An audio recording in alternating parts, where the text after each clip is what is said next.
जय गुरु राधे श्याम। गुरुर्ब्रह्मा गुरुर्विष्णु गुरुर्देवो महेश्वर गुरुर्साक्षात् परब्रह्म तस्मै श्री गुरवे नमः। कृष्णाय वासुदेवाय हरये परमात्मने प्रणतक्लेशनाशाय गोविन्दाय नमो नमः। कृष्णाय वासुदेवाय देवकीनन्दनाय च नन्दगोपकुमाराय गोविन्दाय नमो नमः। वसुदेवं सुतं देवं कंसचाणूरमर्दनं देवकी परमानन्दं कृष्णं वन्दे जगद्गुरुम्। নবকুমার চতুষ্পটিতে তোমাদের সকলকে স্বাগত।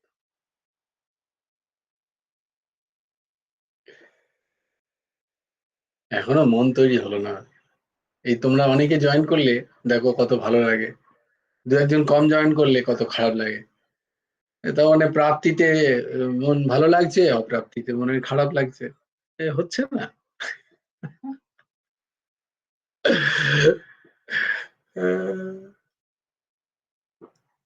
আচ্ছা, আজকে আজকে একটা দারুণ হলো কথা। আজকে একটা জায়গায় পড়তে পড়তে দেখলাম ভারতবর্ষের সাধক ও সাধিকায় সেখানে একজন বিভিন্ন সাধুদের সাথে তিনি ওই ঘুরে ঘুরে সাধুদের সাথে কথা বলেন আর কি। হ্যাঁ, কোনো সাধুকে দেখলেই তার সাথে বসে তার সাধন সম্বন্ধে কথা বলেন, তার অভিজ্ঞতা নিয়ে কথা বলেন এবং তার বিভিন্ন সাধনলব্ধ কোনো অনুভূতি হলে সেই সব নিয়ে কথা বলে। আর তোমরা পড়তে পারো, খুব সুন্দর বইটা পাওয়া যায়। সেখান থেকেই বোধহয় উদ্ধৃতি করে করে দিচ্ছেন, একটা ব্লগ আছে। তো সেখানে একজন বলছে, মানে উনি বলছেন আর কি, যে হাসতে আমি সাধুদেরই দেখেছি, হ্যাঁ, আমি কোনো সংসারীদের এরকম নির্মল হাসি কখনো দেখিনি। সাধুদের দেখলে ওরকম মনে হয় ফক্কর বা ভিখারির মতো, কিন্তু ওই রকম নির্মল হাসি আমি বোধহয় একমাত্র সাধুদেরই দেখেছি। তো আমিও ভাবলাম বোধহয় আমিও সাধু হয়ে গেছি, কারণ সবসময় দাঁত বার করে আছি। তো এটা একটু ভাব। হম তারপরেই গেলাম হচ্ছে গিয়ে, কি বলি, আমি তো পড়িনি। আমার তো অন্য সমস্ত পড়া নাট বল্টু নিয়ে পড়তে গিয়ে আর আমার এইসব পড়া হচ্ছে না। যত জ্বালাতন, বুঝলি। একে বলে কি বলে, যে সেদিন বললাম না, কি যেন, যে অর্ঘ বাবা তুমি লিখেছিলে, তোমরা সবাই লিখেছিলে বোধহয়, ওই যে চারটে আহ, উপদ্রুত, কি যেন, কি কি, মন্দ্যা মন্দ্য ভাগ্যা, ভদ্রত, আর কি বাকি তিনটে বলো। হ্যাঁ, উপদ্রুতরা খালি মনে আছে। মন্দ, সুমন্দ। সুমন্দ, সুমন্দ হচ্ছে, হ্যাঁ, দাঁড়াও তোমার কান মুলবো আমি। সুমন্দ মতি, সুমন্দ মতয়, সুমন্দ মতি। বেচারা মুখ খুলে ফেসে গেছে। নেই, বহুত আচ্ছা, বহুত আচ্ছা, খুব ভালো বাবা। কন্যা কুসুম দারুণ। তারপর বল, মন্দ, সুমন্দ, তারপরে সুমন্দমতি, মন্দ হ্যাঁ, ভাগ্য হ্যাঁ, আর আর উপদ্রুত। উপদ্রুত। Very good, very good. জয় গুরু রাধেশ্যাম। আমি জয় খেয়ে গুরু রাধে। নিয়ে ভিডিও অন করছি। হ্যাঁ, খেয়ে নে মা, খেয়ে নে, খেয়ে নে। দেখো, খুব সুন্দর, খুব সুন্দর। এইগুলো আমাদের মনে রাখতে হবে, এইগুলো কিন্তু মনে রাখতেই হবে লাইফে। হ্যাঁ, যে মন্দ, সুমন্দমতি, মন্দ ভাগ্য এবং উপদ্রুত। তো এই মন্দ ভাগ্য আমার, যে আমি গীতা চর্চা হচ্ছে না, ভাগবত চর্চা হচ্ছে না, নাম নেই, সাধন নেই, আমাকে আমার রুটির জন্য কি করতে হবে? পড়াশোনা করতে হবে। रोटी के लिए पढ़ना पड़ेगा, क्या कर सकते हैं। तो वो पढ़ाई कर रहे हैं, কিন্তু ভগবান ঠিক জুগিয়ে দেন। প্রভু ভাই হ্যাঁ, ভাই জয় গুরু রাধে শ্যাম। হ্যাঁ দিদি এবার কিছু বলবে। হ্যাঁ দিদি। বলছি চালকলা বিদ্যা তো শিখতেই হবে না? আমরা তো ঠাকুরের মতো বলতে পারি না যে ওই বিদ্যা আমরা শিখবো না। আহা, আমাদের রুটির জন্য তো চালকলা বিদ্যা শিখতেই হবে। ঠিক দিদি, ঠিক ঠিক বলেছো দিদি। কিন্তু ওই যে বললাম না যে আহ, ওইটাই হচ্ছে মন্দ ভাগ্য। আমার ভাগ্যটা আরো খারাপ, তোমার এই ছাত্রী তো 2-3 দিন পর পর ক্লাস অফ এই রে, করে দেয়। হ্যাঁ আমি ভাবছিলাম জিজ্ঞেস করে বলবো তোমার বোনকে যে দিদিকে একটা ফোন করো, কি ব্যাপার জয়েন করেনি কেন। আর যদি শুক্লা এখনই আমি যখন দেখেছি তখন তো শর্মিলা লেখেনি, সময়টা লেখেনি, আমি বুঝতে হুম পারছিলাম না। হুম, তারপর তো আমি এসছি, আমোদপুরে এসছি আজ পরশুদিন, নিয়ে আচ্ছা, ওই জন্য আর হয়ে ওঠেনি, সময় পাইনি। আমি আমি আহ, ইয়ে হয়ে গেছি, মানে আমি কিছু কিছু জিনিস জানতে পারছি না আর কি, সেটাই ও বলছি। তবে তোমার ইয়েটা দেখছিলাম, ভিডিওটা দেখছিলাম আজকে। হরি ওম তৎসৎ। তো আমি বোধহয় একটু বেশি ভাবুক হয়ে গেছিলাম সেদিন শুক্লাদির কথা উত্তর দিতে গিয়ে, যে আমি আমি তো করছি, হ্যাঁ আমার তো সদ্গুরু প্রাপ্তি হয়েছে, কিন্তু আমার বাকিদের কি হবে? আমরা কি তাহলে যাব পুণ্য করতে মহাকুম্ভে? মহাকুম্ভ আবার 144 বছর পরে এসছে, আবার 144 বছর পরে আসবে। মহাকুম্ভ গেলে মহাপুণ্য। হ্যাঁ শুক্লাদি, শুক্লাদি বলে না ভাই, কি হলো দিদি? জয় গুরু রাধে শ্যাম। তা আবার বলুন। আবার কত রকমের তার মধ্যে ভ্রম আছে দেখো। এক হ্যাঁ ভাবছি যে সবাই বলছে না ওই যোগে যদি না যাওয়া হয় তাহলে মহাকুম্ভ, যে মহাকুম্ভের ফল পাওয়া যাবে না। আর ওই হ্যাঁ যোগে যাবার মতো শারীরিক ক্ষমতা আমার বরের তো ধরো মানে সিওপিডি আছে। হ্যাঁ হ্যাঁ, তারপরে একজন মাসির ধরো রমা মানে মাসি যাবে আমাদের সাথে। আমার তো ধরো 1 মাস অপারেশন হয়েছে, যার হ্যাঁ, জন্য মানে আমরা খুব মানে বুঝে সত্যিই উঠতে পারছি না যে কি করবো কি করব, যে শারীরিক ভাবে কি পেরে উঠবো, যে অত যদি ভিড় হয়। আমরা শিবরাত্রির তো একটাই যোগ বাকি আছে, শিবরাত্রির যোগে যদি না পারি তাহলে অন্য সময় গেলেও কি একই মন করে দাও।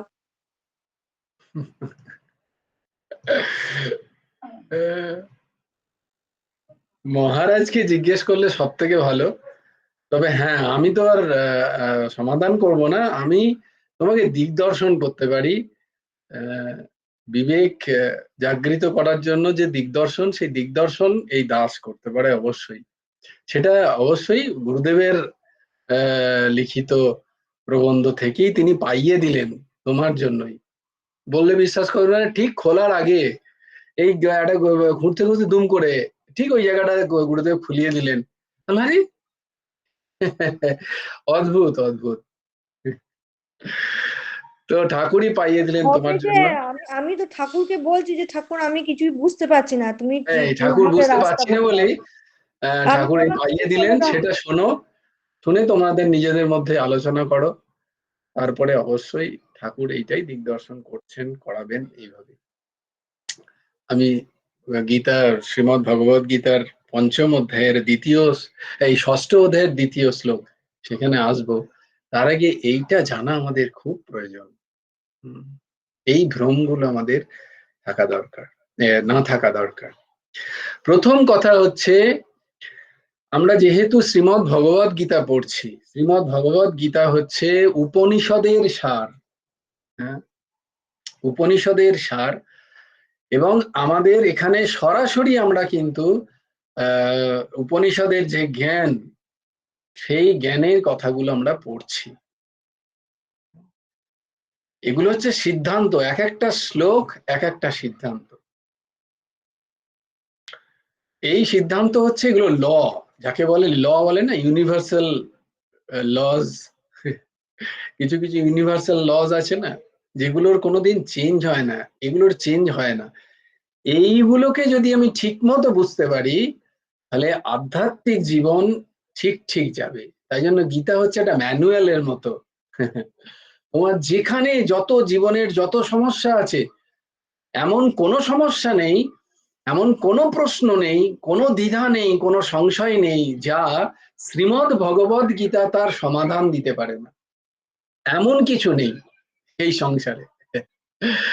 এটা আমার কথা নয়, ভাবে না যে আমি বিশাল, বারবার বলছি ব্যক্তিকে কখনো ধরবে না, এসব কারুর না কারুর বলা কথা আমি তোমাদের বলছি। তারা বিশাল চর্চা করেছেন, তারা প্রচন্ড গভীরে গেছেন, তারা অদ্ভুত এই গীতার মাহাত্ম্য বুঝেছেন, তার ব্যাপ্তি এবং তার বিস্তৃতি এবং তার গভীরতা তারা উপলব্ধি করেছেন, তাই জন্য তারা এগুলো বলেছেন, সেগুলোই এই দাস বলছে। তাই গীতা, শ্রীমদ্ ভগবদ গীতা যদি কেউ ঠিক ঠিক করে, আজকেই পড়ছিলাম আমাদের সর্বপ্রিয়ানন্দজি মহারাজ, যিনি বেদান্ত সোসাইটি অফ নিউ ইয়র্কের সেক্রেটারি, তিনি বলছেন যে শ্রীমদ্ ভগবদ গীতা কিন্তু বিন্দুমাত্র তার যে এক একটা শ্লোক, সব শ্লোক কিন্তু উপনিষদের নির্যাস। উপনিষদ মানে বেদান্ত, বেদের যে জ্ঞান, জ্ঞানকাণ্ড, যে দিয়ে মূল আধ্যাত্ম চলে, তার নির্যাস হচ্ছে শ্রীমদ্ ভগবদ গীতা। হ্যাঁ, তো সেই শ্রীমদ্ ভগবদ গীতার আমরা চর্চা করছি। সেখানে কিন্তু হয়তো মাঝে মাঝে খুব কড়া হয়ে যাচ্ছে ডোজ, কিন্তু সেটাই ডোজ। আর সেটা আমি বলছি না, কিন্তু বারবার আমি আবার বলছি, সেটা মনে হচ্ছে যেন আমাকে বলা হচ্ছে, কারণ আমার মধ্যে সেই দোষ আছে না, স্বাভাবিকভাবেই ওষুধ দিলেই সেই দোষ ফুলে ফেপে উঠছে, দোষে গিয়ে লাগছে টক করে গিয়ে, মনে হচ্ছে যেন আমাকেই বললো বোধহয়। আদৌ না, আমি এক ফোঁটা কিচ্ছু বলছি না, এই দাস যা গীতায় লেখা আছে ওই শ্লোকের ব্যাখ্যায় আমি ঠিক সেটা তখন বলছি। আমাদের স্থিতি এরকম, তাহলে দেখো গীতায় সেটা ক্ষমতা আছে যে আমার সেই রোগটাকে সারিয়ে দিতে পারে। তাই গীতা কি বলছে, শ্রীমদ্ ভগবদ গীতার সিদ্ধান্ত কি বলছে, যে পুণ্য এবং পাপ, গুরুদেব বলছেন পুণ্য, আমি ভাবছিলাম আমি তোমায় পাঠাবো, দিয়ে যা পাঠানো হলো না, আমি বলতাম আমরা পাঠাবো না, কারণ তোমাদের যে জোশ, সেই জোশকে আমি শেষ করতে চাই না, কারণ আমি জ্ঞান দিয়ে দেবো, গুরুদেব বলেন তো এরম যেন না হয় কখনো। কারণ অবশ্যই আমি আবার বলি যে যে সমস্ত ব্রত আছে, যে সমস্ত সনাতন পরম্পরায় যা যা প্রচলিত পদ্ধতি আছে, সেই সবকিছু মান্যতা আছে, তার যথেষ্ট কি বলবো মহানত্ব আছে, শাস্ত্রে তার বর্ণনা আছে। সেগুলোকে আমি ছোট করতে, বা সেগুলোকে আমার কথায় মনে হবে যেন যে ওগুলোকে ছোট করে দিচ্ছি না, আমি একটা স্থিতির কথা বলছি। যদি মানসিক এই স্থিতি থাকে, তাহলে ওইগুলোকে নমস্কার করা যেতে পারে। কারণ বিল্বমঙ্গল ঠাকুর বলছেন যে আমি আর কি যেন, সন্ধ্যা বন্দনকে প্রণাম, গায়ত্রী মন্ত্রকে প্রণাম, যদিও যদি কেউ স্থিতির অল্প স্থলে থাকে আমার মতো, তার কিন্তু সবকিছু করা প্রয়োজন, এগুলোকে কেউ কেউ ওই জায়গায় প্রত্যেকটি করা প্রয়োজন। স্থিতি কে বলছেন তার উপরে, বিল্বমঙ্গল ঠাকুর বলছেন এই সব কিছুকে আমি প্রণাম করছি, বলে সবকিছুকে প্রণাম করছি, তো তুমি করবেটা কি হে? তুমি কি করবে তাহলে?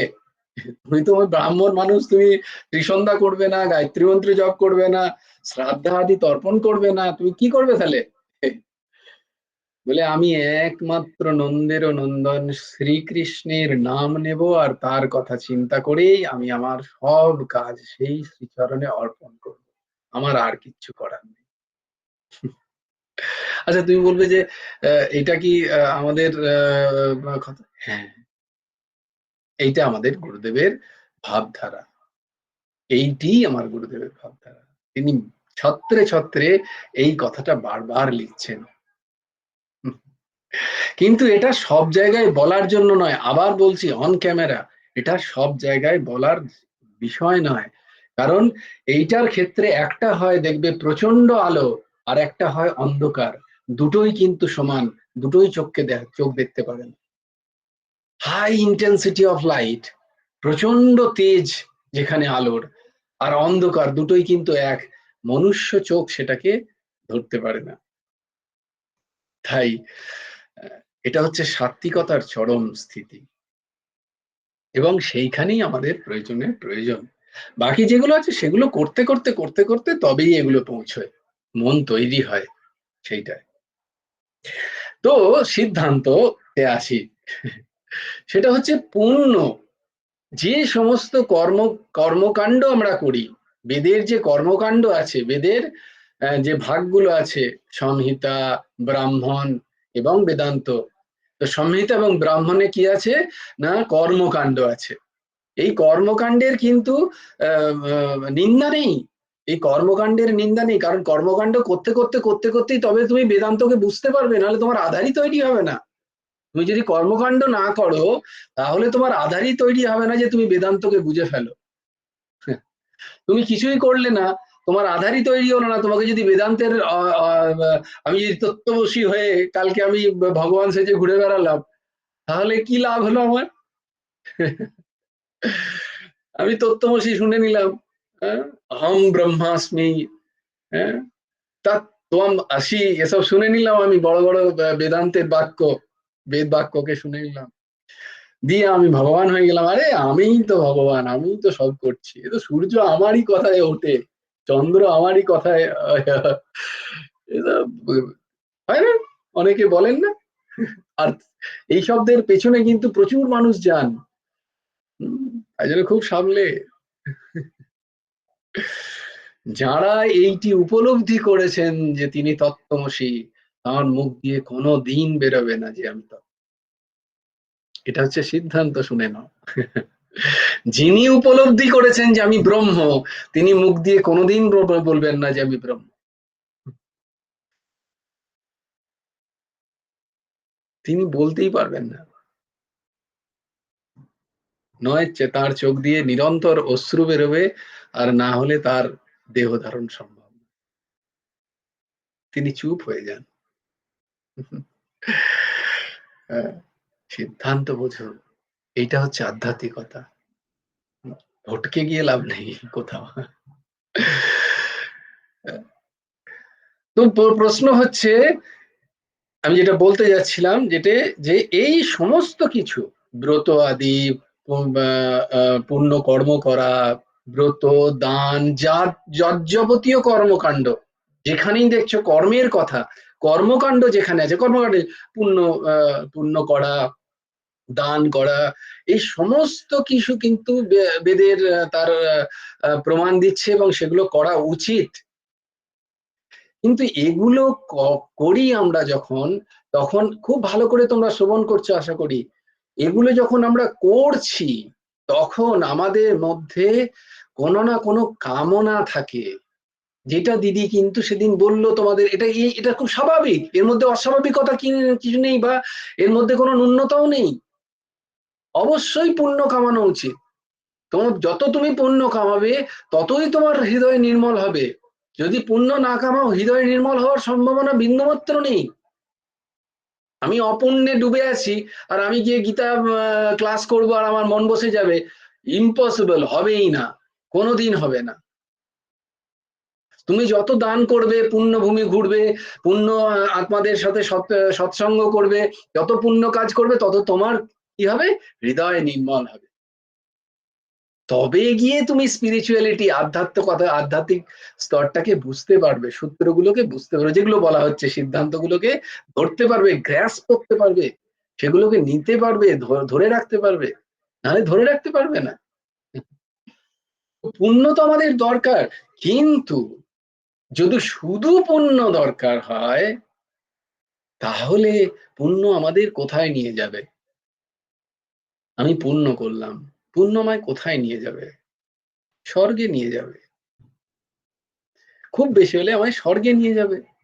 এক তো পুণ্য আমাকে কি করবে না, আমার যখন নেক্সট বার্থ হবে সেই সময় আমি ভালো কিছু পাবো, যেটা আমি তোমাদের ম্যাট্রিক্স বলেছি যে পুণ্য থেকে এই মানে সৎ কাজ, সেখান থেকে পুণ্য হয়, পুণ্য থেকে সুখ পাওয়া যায়। অসৎ কর্ম, শাস্ত্র বিহিত কর্ম যদি আমি করি তাহলে সেখান থেকে পাপ এবং সেখান থেকে দুঃখ। এটা হচ্ছে নর্মাল ম্যাট্রিক্স। আমার যখন জন্ম হবে আবার ন্যাচারালি আমি সেই রকম শরীর পাবো, সেই রকম পরিবেশ পাবো যেখানে আমার সুখ দুঃখর মাপ হবে। তো যদি আমি অধিক পুণ্য করি তাহলে আমার আলটিমেট গেনটা কি, আমি পুণ্য করতে যাচ্ছি কোথাও, তাহলে আমি পুণ্য পাবো, কিন্তু পাবো না যে তা না, পাবো। আমার কামনা কি পুণ্য, আমি পুণ্য পেলাম, কিন্তু তাতে কি পেলাম, তাতে পাবোটা কি, তাতে হবেটা কি? তাতে হবে আমার স্বর্গবাস পর্যন্ত, লাস্ট স্বর্গবাস। মানে আমি এতই কামনার বস্তু পাবো সেখানে, যে সেখানে এমন ভোগের শরীর পাবো যে যতই ভোগ করি না কেন আমার শরীর কিন্তু খারাপ হবে না। তুমি যা ভোগ চাও সেখানে সব পাবে, এবং সেই ভোগের তোমার ক্ষমতা থাকবে।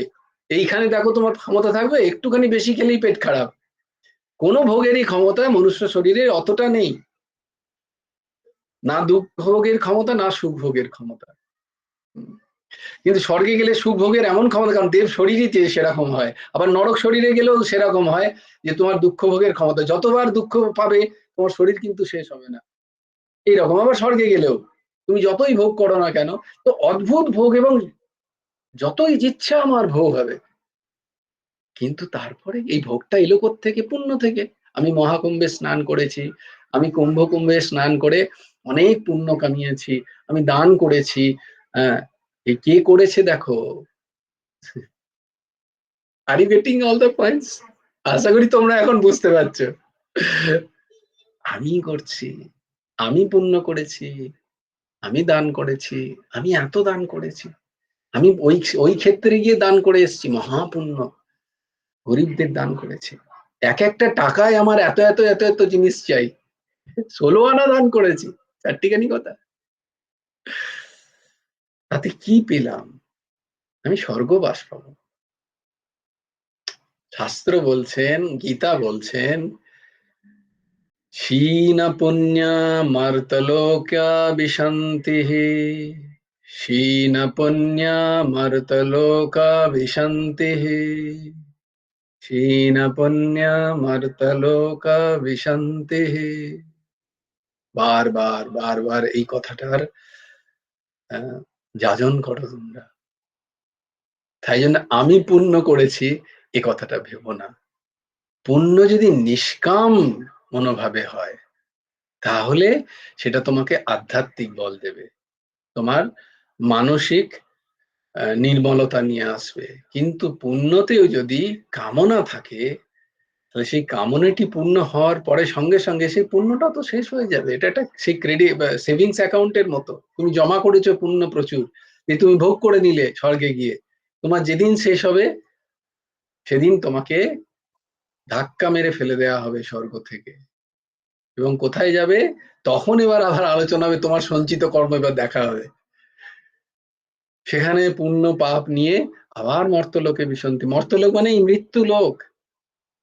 যদি ভগবানের কৃপা হয় তাহলে মনুষ্য শরীর পাবে, নাহলে বাকি 3টে জায়গা তো গেলে সেখানে কিচ্ছু করার ক্ষমতা নেই। প্রারব্ধ পাবে, প্রারব্ধের অনুযায়ী শরীর পাবে, ভোগ করে চলে যেতে হবে। এই মনুষ্য শরীরে একমাত্র কি করা যায়, সেই জন্য বারবার বলছি মানসিক অবস্থাটা কোথায় স্থির থাকবে যদি আমি জানি যে আমার উদ্দেশ্য কি। একমাত্র মনুষ্য শরীরেই মোক্ষপ্রাপ্তি সম্ভব। মহাকুম্ভে গিয়ে মোক্ষপ্রাপ্তি সম্ভব নয়, পুণ্য অর্জন সম্ভব, কিন্তু পুণ্য দ্বারা মোক্ষপ্রাপ্তি হয় না। সিদ্ধান্ত বোঝো, আমি বলছি না, শাস্ত্র বলছে। পুণ্য দ্বারা মোক্ষপ্রাপ্তি হয় না, পুণ্য দ্বারা সুখ ভোগ হয়, কিন্তু মোক্ষপ্রাপ্তি নয়। ভগবত প্রেম প্রাপ্তি হয় না পুণ্য দ্বারা। পুণ্য দ্বারা মন সরল হয়, মন শান্ত হতে পারে, মন নিষ্কলুষ হতে পারে। যদি আমি পুণ্যে গিয়ে আবার অপুণ্য কর্ম না করি, তবে গিয়ে আমি পুণ্য করলাম, আবার এসে আমি আমার অপুণ্য কাজ করলাম, তাহলে তো পুণ্য ঢাকা পড়ে যাবে, মানসিক শান্তি কোনোদিনই ফিরবে না। ওই মানসিক স্থিরতায় যদি আমি ভগবান নাম করি, আমি যদি ভগবানকে নিষ্কাম ভাবে আরাধনা করি, গুরু পদাশ্রিত হয়ে, তবে গিয়ে আমি আমার অভীষ্ট যে স্থিতি, সেই স্থিতি পাবো। সেটাই হচ্ছে মনুষ্য শরীরের একমাত্র এবং প্রধান উদ্দেশ্য, একমাত্র এবং প্রধান উদ্দেশ্য কি না? ভগবত প্রাপ্তি। আমি কে সেই জ্ঞান প্রাপ্তি, জ্ঞান যোগে, ভক্তি যোগে ভগবত প্রাপ্তি। কর্মযোগে কে না আমি এবং পরমাত্মার সাথে আমার কি সম্পর্ক, এটা জেনে নিয়ে দৃঢ় সংকল্প হয়ে কর্ম করা, নিষ্কাম কর্মযোগী হয়ে যাওয়া। যোগে নির্বিকল্প সমাধি। এগুলো হচ্ছে, কারণ যে কোনো একটা জায়গায় যেতে হবে, তো তার আনুষঙ্গিক হচ্ছে এই সমস্ত পুণ্যকর্ম, আনুষঙ্গিক হচ্ছে এই সময় পুণ্যকর্ম। আমি সেদিন কুম্ভের কথায় বলেছিলাম তোমাদের বারবার, সেই ভিডিওটা পারলে আরেকবার শুনে নিও। আমি দাস কিন্তু বলছে অনেক জায়গা থেকে নিয়ে, যে কুম্ভ স্নানে যে কি পুণ্য হবে সেটা ভগবানই জানেন, প্রভুই জানেন, কিন্তু কুম্ভ স্নানে গিয়ে সাধু দর্শনে অনেক পুণ্য। কোন সাধু মহাত্মার কাছে গিয়ে কোন সৎগ্রন্থ, সৎ কথা শোনা, সেটা অনেক পুণ্যের। ওই জন্য কুম্ভে যাওয়া। সাধু দর্শন মাত্রেই পুণ্য। সেই দাম সাধু যদি একবার বলেছি না গুরুদেবের কথায়, শুধু তার চোখ যদি তোমার উপরে একবার পড়ে গেল, সেইটার জন্য কুম্ভে যেতে হয়। কারণ অত সাধু মহাত্মা, এক তো ওই রকম ওনা মহাত্মারা বাইরেই বেরোন না, এই কুম্ভতে তারা আসেন বাইরে বেরিয়ে, মহান মহান সাধক। তারা আসেনি ওই কল্যাণ করার জন্য, সাধারণ মানুষ আসবেন তাদের কল্যাণের জন্য তারা আসেন।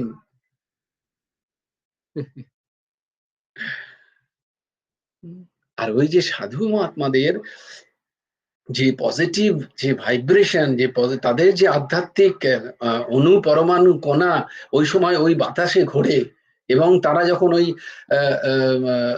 নদীর জলে স্নান করেন, তাদের ওই পরমাণু সেই নদীর জলে থাকে। তাই জন্য দেখো, আগে সাধু মহাত্মারা স্নান করে আসেন, তারপরে সংসারিতা ওখানে যান, সেইখানে গিয়ে স্নান করে আসতে হয়। তাহলে সেইটা তোমার কাছে ইফেক্ট করছে। সায়েন্সটা বোঝো। আমাকে ভেঙে বলতে হচ্ছে, বাট এগুলো খুব খুব খুব গহীন কথা। যদি এনিওয়ে আমাদের ক্লাস, ইউ আর অল, তোমরা খুবই পুণ্য আত্মা, তাই জন্য তোমরা শুনছো। তোমরা এই এই জায়গাটাকে বোঝো, এই জায়গাটা বুঝো কেন না, সেখানে এত পুণ্যাত্মা, তাদের ধ্যান, তাদের জপ, তাদের তপ বল ওইখানে কাজ করছে। সেইখানে গিয়ে তুমি একটা যদি ডুবকি দাও, তাহলে তোমার মধ্যেও সেই একই ভাইব্রেশন খানিকটা তুমি নিয়ে আসতে পারবে, যদি তুমি ধারণ করতে চাও। ইয়েস, অনেক কিছু পাবে সেখানে, কিন্তু আমরা তো সেভাবে যাই না। তাহলে আমি পুণ্য করে কি পাবো? স্বর্গ পাবো, পুণ্য করে ভালো জীবন পেতে পারি, কিন্তু সেটা যখন শেষ হয়ে যাবে তখন আবার সেই একই স্থিতি। কারণ দিদি ওই জন্য বললেন, এইবার আসি। হ্যাঁ অর্ঘ্য বাবা বল। আজকে একটু সময় নেব, কিন্তু এটা গুরুদেবের লেখা, প্রভুর লেখা। তীর্থের প্রকারভেদ ও গুরু তীর্থের কথা ঠাকুর একদম দেখিয়ে দিলেন বচনামৃত শতকের ৪র্থ খণ্ডে উনি লিখেছেন। এটা আমাদের জানা প্রয়োজন। অর্ঘ্য বাবা বলো। বুঝলাম। যারা গৃহস্থ মা বাবা আছে আর কি, হুম তো তারা তো ধরো বিভিন্ন রকম পুজো পার্বণ করে, এরপর হুম তাদের মানে কি রকম মনোভাব নিয়ে চলে? তুমি বললে যে নিষ্কাম মনোভাব, সেই নিষ্কাম মনোভাব মানে সেই সেই জায়গাতে মানে ভাবনাটা কি থাকবে, যে মানে আমি আমার ঠিকঠাক জায়গায় যেন আমি মানে যে কোনো সেখান থেকে কোনো এরকম অহম ভাব আসবে না, না তারপরে না তুমি একদম ঠিক বলেছো, খুব সুন্দর প্রশ্ন যে একটা প্র্যাকটিক্যাল প্রশ্ন। আমি সত্যি আবার সেই প্র্যাকটিক্যালি আমাকে আসতে হবে অবশ্যই। আমি ধরো প্রত্যেক ব্রত করছি, আমি ধরো কি যেন নীল ষষ্ঠী করছি, নীল ষষ্ঠী। আমি ষষ্ঠী করছি, সপ্তমী করছি, যাই যাই করছি, অষ্টমীতে ব্রত রাখছি লুচি খাবো বলে। হম তো না না, হাসি নয়, আমি ঠিক বলছি। কারণ আমি বলছি না, গুরুদেব বলছেন, গুরুদেব বলছেন যে এইসব ব্রতগুলো থেকে তুমি নিজের জন্য কিছু ছেও না। সব ব্রত আদি করা উচিত, প্রত্যেক ব্রত আদি করা উচিত। কারণ ওই যে বললাম, মানসিক স্থিতি যতক্ষণ না পর্যন্ত ওই জায়গায় যাচ্ছে, হ্যাঁ, যদি মানসিক স্থিতি, আমার ওই মানসিক স্থিতিকে ধরতে হবে। আমি আমার প্রমাদ আমি করতে চাই না, আমাকে লুচি বেলতে হবে, আটা মাখতে হবে বলে আমি অষ্টমী আমাকে বলেছে অষ্টমী না করলেও হবে, শুধু গুরুদেবকে নকুল দানা আর জল দিলেই যথেষ্ট, আমার তো এটাই ঠিক আছে, কোনো অসুবিধা না। না না, অত সোজা না। পত্রম পুষ্পম ফলম তোয়ম ইহ বিভক্ত প্রযাচ্ছতি, আমাকে গীতায় বলেছেন ভগবান। ব্যাস, আমি পত্র পুষ্প, পত্র দুদিন ফল দিলাম, তারপর ফল জুটছে না, অনেক দাম, আমি নিজে খাচ্ছি কিন্তু ভগবানকে দেওয়ার সময় নেই। আচ্ছা, তারপরে ফলের দাম, ও তো পণ্ডিত মশাইকে দেওয়া যাবে না, তার থেকে দুটো আপেল কিনে আমি খেয়ে নিই। তারপরে কি ফলম হয়ে গেল, প্রথমে দাম বেশি, পত্রম পুষ্পম ফলম তোয়ম, ফলের পরে পুষ্প, বলে পুষ্প দিলেই হবে, পুষ্প দিলেই হবে, ফুল, পুষ্প দিয়ে, পুষ্পরও দাম আজকাল পাওয়া যাচ্ছে না, ফুলও কিনতে হচ্ছে। হ্যাঁ, আমি নিজে কিন্তু রজনীগন্ধা স্টিক নিয়ে এসে লাগাচ্ছি ঘরে। আচ্ছা, তারপরে বলে পত্র, পত্র দিলেও হবে বলেছে ভগবান, বলেছেন গীতায় পত্র দিলে হবে।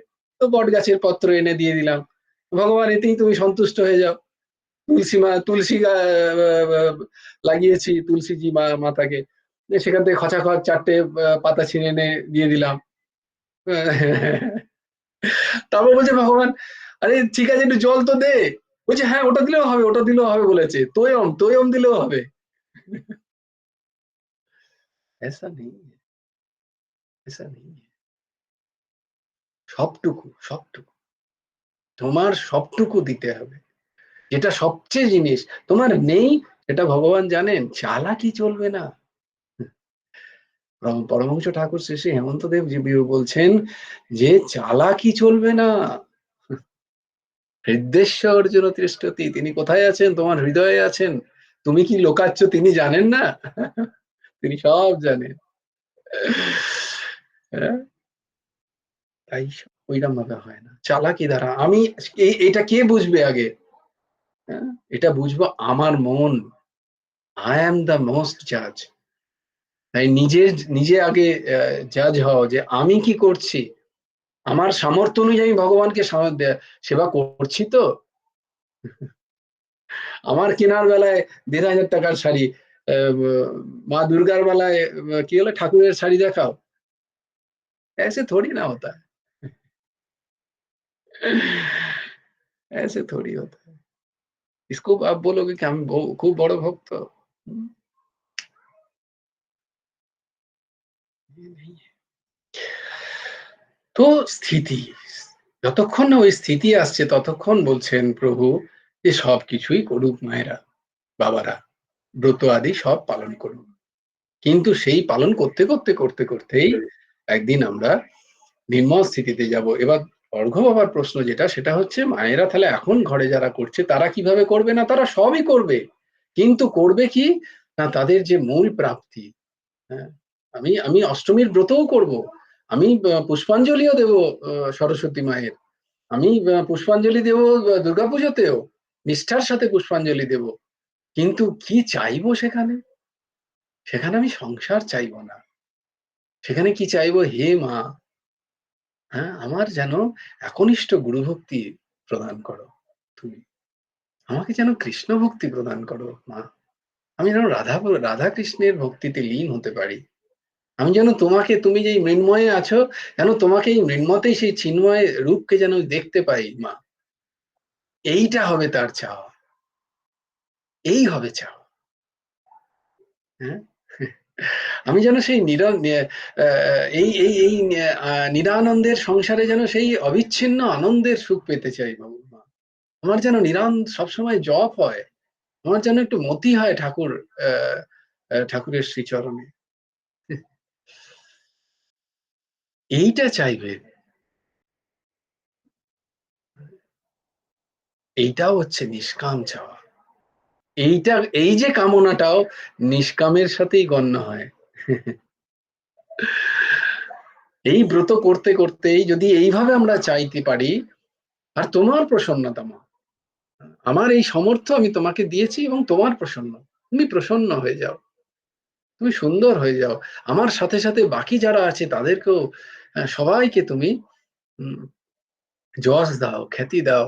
এই যার যার যারই আমি করছি ব্রত, সেখানে বাকি সবার আগে চেয়ে তারপর নিজেরটা, তার সাথে আমারটাও একটু দাও, এতে কোনো অসুবিধা নেই, ভালো, এটাও ভালো। কারণ আমাদের স্থিতি নেই না, আমার স্থিতি নেই। আমি মৃন্ময় মা দুর্গাকে মৃন্ময় ভাবছি। হ্যাঁ, যদি এইরকম আমার মনে হয় যে না এখানে মা দুর্গা নেই, তাহলে আমার এই সব করতে হবে। আর যার এই স্থিতি হয়ে গেছে যে না সাক্ষাৎ সামনে মা দুর্গা বর্তমান, তার মা দুর্গাকে প্রণাম না করলেও, সে যদি মাথা ঠেকিয়ে না প্রণাম করো, তাহলেও মাতাকে কোলে টেনে নেবে। কারণ তার সেই শ্রদ্ধা জেগে গেছে, বিশ্বাস জেগে গেছে যে এইখানে মা প্রতিষ্ঠিত আছেন। আমরা দেখো না কি করি, কিরকম ভাবে পূজা আর্চা করি, তোমরা তো সব জানো। কারো দোষ দর্শন নয়, কিন্তু তাতে লাভটা কি হচ্ছে? আমরা কি আদৌ পাচ্ছি যে সেই পাওয়াটা যেটা আমাদের পাওয়া যেতে পারে, যে শান্তি, যে সুখ, আমরা পাচ্ছি না। আমি এত কিছু করলাম, এত দিলাম, এত, আদৌ কি হলো? আমার তো সেসবে কিছু বিশ্বাসই ছিল না। একবার দুজনে মিলে অনেক রাত্রে দর্শন করছিলাম, ওই রকমই অনেক অনেক অনেক দিন আগে। তো খুব চেষ্টা করছিলাম যাতে সেই মৃন্ময়ী মায়েতে চিন্ময়ী মাকে ভাব আনা যায়। তো বেশ খানিকক্ষণ চুপচাপ দাঁড়িয়ে রইলাম, সেও দাঁড়িয়ে রইলো। দাঁড়িয়ে থাকার পরে সেই হুসখুস করছে, বললাম এ তো মহা মুশকিল, আমার চক্করে এরও তো অবস্থা খারাপ হচ্ছে না। কি হলো? বলে বাড়ি চ, অনেক রাত হয়ে গেছে। ঠিক আছে চলো। দিয়ে বললাম কি দেখলে? বললাম তুমি মাকে দেখলে, মাকে দেখতে পেলে?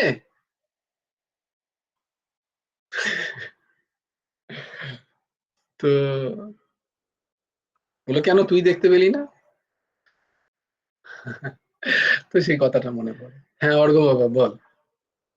বলছি মানে বেশিরভাগ ক্ষেত্রে এইরকম দেখা যায় যে এইরকম ব্রত এইগুলো করে তো অহং আসে, কিন্তু আমরা যারা এইখানে সৎসঙ্গ করছি তাদের তো এইসব থেকে মানে সাবধানে থাকা উচিত, সেইগুলো থেকে মানে কি করে নিজের অহং ভাবটা যাতে পুষ্ট না হয়, আর সেটা যেন মানে হুম, পূর্ণভাবে যেন ঠাকুর চরণে, গুরুদেবের চরণে সমর্পণ করতে পারি, মানে সেই ভাবটা মানে কি করে আমরা ইয়ে করতে পারবো, মানে সেই সময় তো মানে ম্যাক্সিমাম ক্ষেত্রেই তো দেখা যায় অহং ভাব চলে আসে, আমি এত টাকা দান দিয়েছি, আমি এত এত ব্রাহ্মণের সেবা করেছি, এই সেই এরকম হুম, তো অনেকই দেখা যায়, কিন্তু সেইখান থেকে যাতে মানে এগুলো তো অবশ্যই অবশ্যই করা কর্তব্য, গুরুদেবও লিখেছেন ওনার বইয়েতে সংসারী মা বাবাদের করা কর্তব্য, হুম, কিন্তু সেই হুম।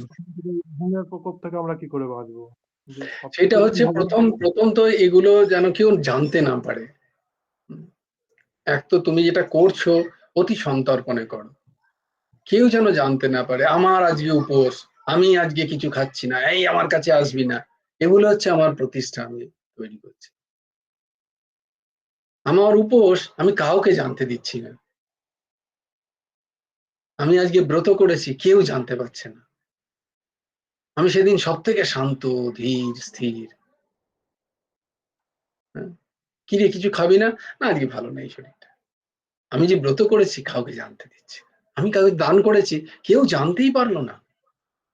আমি এত টাকা দিয়েছি কোথাও, বা আমার সঞ্চিত কিছু কোথাও দিয়েছি, কেউ জানতে পারলো না। এতে ভেতরে যদি অহংকার হয়ে গিয়েও থাকে, তাহলে এই কেউ না জানতে পারার কারণে তোমার অহম ওর থেকেই, এই করার থেকেই তোমার অহম আস্তে আস্তে আস্তে আস্তে বিগলিত হবে। কিন্তু আমি ব্রত করছি, দুদিন ধরে আগে থেকে এই খেতে হবে, ওই খেতে হবে, ওই দিন তো ওই চাই, ওই দিনে না হলে আমি কি করে টিকবো, বা আমি সেদিন থেকে সকাল থেকেই চেঁচামেচি শুরু করলাম, আজকে আমার উপোস, আমাকে কেউ একটু দেখে না, কেউ একটু জলও দেয়নি। উপোস মানে কি, ব্রত মানে কি আগে জানতে হবে। উপবাস ইতি উপবাসঃ, আমি সেদিন সারাদিন আমি যার জন্য না খেয়ে আছি তার সাথে আছি কিনা, আমি তার সাথে আছি কিনা। আমি তার সাথে নেই, সংসারের থেকে আমি যশ চাইছি, মান চাইছি, তাহলে তো আমার অহং পুষ্ট হবে। এবং যে কোনো ব্রত, যে কোনো দান, যে কোনো কর্মকাণ্ড করতে গিয়ে ওই যে চাওয়াটা হবে যে এর কোনো ফল আমি চাই না, গুরুদেবের প্রসন্নতা। আমার আজকের ব্রত গুরুদেবের কে অর্পণ করলাম, বা আমার যিনি ইষ্ট তাকে অর্পণ করলাম, এর থেকে আমার কোনো ইচ্ছা নেই, আমার কোনো ইচ্ছা নেই এখানে। এটা যদি করতে পারি, এটা যদি বলতে পারি, আমার ইচ্ছা তো আসবেই ন্যাচারালি, একদিনকে যাবে, যাবে না। আমি যদি বারবার বলি না না না আমার ইচ্ছা জাগছে, মনকে বলছি না না না না না না চেয়েও না, মন চাস না, মন চাস না, নিজের সাথে কথা বলি তো আমরা। তো ব্রতে যখনই মন চাইছে, না না না না না, মন চাই না। যদি গুরুদেব থাকেন, হে গুরুদেব আজকে তোমার এই সবটুকু তোমার, সবটুকু তোমার, তুমি নাও, আর আমার ছেলের যেটা ঠিক হবে সেটা করো, আমার পতির যেটা ঠিক হবে সেটা করো, আমার পতি যার জন্যই করি, যেমন মায়েরাই করে যেহেতু তাই জন্যই, ছেলে সন্তানের জন্য করে, পতির জন্য, তার যেটা ঠিক হবে সেটা করো। আমি কি করে জানবো তার কোনটাতে ঠিক? তুমি জানো, তুমি ত্রিকালদর্শী, তুমি জানো তার কোনটা ঠিক। আমি ভাবলাম যে এইটা যদি তার প্রাপ্তি হয়ে যায় সে খুশি হয়ে যাবে, তার সেটা ঠিক, এটা আমার ভাবনা, হতে পারে ভুল, কারণ আমি তো জানি না। তাই ব্রত থেকে যদি আমি করব, অবশ্যই নিশ্চয়ই করব, কিন্তু সেই ব্রতের যে অহম, সেই অহমকে যদি পুষ্ট না করতে হয়, তাহলে তার সেখান থেকে যে ইচ্ছাগুলো যাচ্ছে, সেই ব্রত থেকে যে ফল, ওই আবার কর্মযোগ চলে আসছে, যে তার থেকে যে ফল, সেই ফলটা আমার চাই না, সেই ফলটা আমার চাই না। আমি সেই ফলটা গুরুদেবকে অর্পণ করছি, বা ঠাকুরকে, বা যার জন্য আমি করছি তার প্রসন্নতার জন্য, যার জন্যই করছি, সে মা ষষ্ঠীর জন্যই হোক আর যার জন্যই হোক, তুমি প্রসন্ন হয়ে যাও মা। এর থেকে আমি কিছু চাই না তোমার থেকে।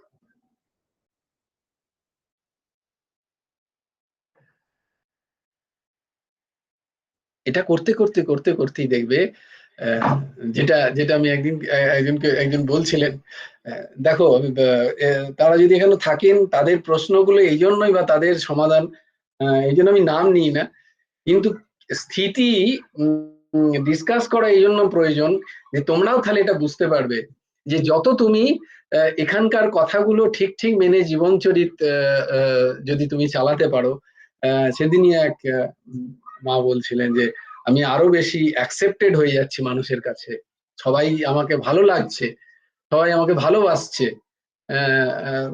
কারণ ন্যাচারালি তুমি শুদ্ধ হচ্ছ, তোমার ব্যবহার ভালো হয়ে যাচ্ছে, তোমার ক্রোধ হচ্ছে না, তুমি সবাইকে অ্যাকসেপ্ট করছো, তাদের উইলিংসটা আগে তুমি পাত্তা মানে ইয়ে দিচ্ছ, তোমার তোমার ইচ্ছাকে পরে প্রাধান্য দিচ্ছ, স্বাভাবিকভাবে সবাই তোমাকে প্রেম করবে না? তো তাহলে কি আমি আরো মমত্ব বুদ্ধি বলে না, আধ্যাত্মিক স্তরে এইটাই হচ্ছে রাস্তা। যত তুমি এগুলো করবে তত ওই মমত্ব বুদ্ধিগুলো আস্তে আস্তে ফেড আপ হবে, ফেড হবে, আর যত তুমি বিরোধ করবে তত এগুলো তোমাকে আটকে ধরবে। ঠিক তেমনি ভাবেই এই ব্রত আদিতে যদি আমরা ইচ্ছাহীন করি, কামনাহীন করি, ফলহীন যদি করি, ফল রহিত যদি করে, যার জন্য করছি তার প্রসন্নতার জন্য যদি আমি করি, তুমি প্রসন্ন হয়ে যাও। তো তিনি, কারণ প্রত্যেকে ভগবান কি বলছেন, যার যারই উপাসনা করো না কেন সব ঘুরে ফিরে এসে আমারই শ্রীচরণে অর্পিত হয়। তো তখন তার প্রসন্ন যখন তাকে করছো, তিনি বলবেন ভগবান তাহলে আর এইসব ডালে ডালে ঘুরতে হবে না, এবার সরাসরি মূলে গিয়ে তাকে নিয়ে যাও, তখন তিনি কৃষ্ণ ভক্তি দেবেন। তিনি রাধা কৃষ্ণের ভক্তি দেবেন। তিনি ভক্তি মার্গে তোমাকে ঠেলে দেবেন, নয় জ্ঞান মার্গে ঠেলে দেবেন, নাহলে নিষ্কাম কর্ম মার্গের উপদেশ করার জন্য কোনো গুরু পাইয়ে দেবেন। তিনিই গুরু রূপে আসবেন, বা গুরু রূপে যদি এসে থাকেন তার ভাবধারাটি তোমার মধ্যে পুষ্ট হবে। নিষ্কাম, নিষ্কাম কর্ম। কারণ ব্রত আদি সব কর্ম না, এগুলো সব কর্ম। এগুলো কি দিয়ে হয়? মন এবং দেহ দিয়ে হচ্ছে না, এসবই কর্মের মধ্যে আসে, কর্মকাণ্ড এগুলো। ব্রত আদি সব কর্মকাণ্ড, তাই না? আমি উপোস করে আছি মানে কি? আমি কিছু করছি, উপোস করছি। এটা কর্মকাণ্ড একটা। আমি আজকে উপোস করে আমি খাবো না, হ্যাঁ? এটা নির্জলা উপবাস করছি, কর্ম। তো তার ফল স্বরূপ আমি কিছু চাই না, তুমি প্রসন্ন হয়ে যাও, যার জন্যই করছি। এরকম করতে করতে একদিন সেই মূলটাকে পাবো। যাকে আজকে যেটা আমি শুরু করেছিলাম শুক্লাদির কথা অনুযায়ী, যেটা গুরুদেব দিক দর্শন করছে, তোমরা তো এত তার আগেই আমি বকে ফেলি, বড্ড বকি। তো তীর্থের প্রকারভেদ ও গুরু তীর্থের কথা আমরা গয়া, কাশী, বৃন্দাবন, মক্কা, মদিনা দিকেই তীর্থ বলিয়া জানি, কিন্তু তীর্থের বা তীর্থ শব্দের যে বেশ কিছু ভেদ আছে তাহা জানি না। তীর্থ তিন প্রকার: তীর্থম ত্রিবিধম, জঙ্গমম মানসম স্থাবরঞ্চেতি। জঙ্গমম মানসম স্থাবরঞ্চেতি। জঙ্গম তীর্থ, মানস তীর্থ, স্থাবর তীর্থ। খুব সুন্দর করে শোনো, কোনো অসুবিধা নেই, আমি আবার ফটো তুলে পাঠিয়ে দেবো এটা তোমাদের গ্রুপে। এখন শোনো চুপচাপ ভালো করে। আমাদের স্যাররা বলেন, আমাদের আসলে মডিউল এই যারা যে সমস্ত পড়ছি না, মডিউল দেয়, তো মডিউলে কে পড়বে? কারণ আমরা ওত পেতে থাকি কোনটা বলছেন যে এইটাকে ভালো করে, মানে ওইটা কোশ্চেন পেপারে আসবে আর কি, ওইটাকে লিখে নি। তো বলে আরে ওই লিখো না, তোমরা আগে সিস্টেম বোঝো, আগে এখানে শোনো, তারপর তোমরা পড়ে নাও। কে পড়ছে? হোস্টেলে গিয়ে ধরি, এই হোটেলে গিয়ে কেউ পড়বে ধরি, টিভির সামনে কেউ দেখছে, কেউ গল্প করছে, কেউ আরো কিছু করছে, কেউ কেউ গীতা পড়ছে, গীতা ক্লাস নিচ্ছে, মানে যে যার, সে পড়ছে না কিন্তু আটো। সেরকম তোমরা এখন নোট করো না, আমি দিয়ে দেবো এটা। তো এখন শোনো, জঙ্গম তীর্থ, মানস তীর্থ, স্থাবর তীর্থ। জঙ্গম তীর্থ মানে তো জানো, মানে যেটা যে তীর্থ ঘুরে বেড়াচ্ছে, জঙ্গম তীর্থ। এবং মানস তীর্থ, মানসিক তীর্থ। স্থাবর তীর্থ মানে যে তীর্থগুলো আছে, কাশী, গয়া আদি আদি। জঙ্গম অর্থাৎ গমনশীল, বা ভগবান সবই বলে দিচ্ছেন, জঙ্গম অর্থাৎ গমনশীল তীর্থ। ব্রাহ্মণ, গুরু, সিদ্ধান্ত, ব্রাহ্মণ, গুরু প্রভৃতি জঙ্গম তীর্থ। কারণ তাহাদের বাক্য জলের দ্বারা সমস্ত মনুষ্যের হৃদয়গত মালিন্য দূরীভূত হয়। তাই শাস্ত্রে উক্ত হয়, ব্রাহ্মণা জঙ্গমম তীর্থম নির্মলম সর্বকামিকম येषां বাক্যদকেনৈব শুদ্ধ্যন্তি মলিনা জনাঃ। মানস তীর্থ বহু প্রকার, যথা, আচ্ছা আবার বলি, ব্রাহ্মণের কিন্তু সংজ্ঞা আমি তোমাদের দিয়েছি বহুবার, আবার যদি দিতে হয় আবার দিতে পারি। ব্রাহ্মণ মানে শুধু জাতিগত ব্রাহ্মণই নয়, অবশ্য জাতিগত ব্রাহ্মণকেও সম্মান করবে সবাইকে, কাউকেই অসম্মানের পাত্র নন কেউ আমাদের কাছে।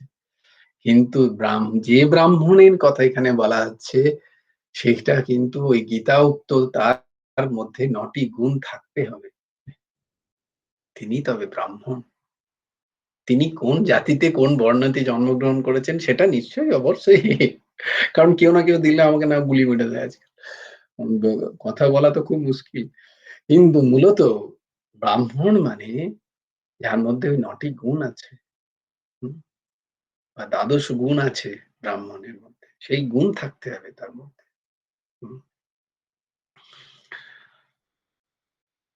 এবার মানস তীর্থ আসি।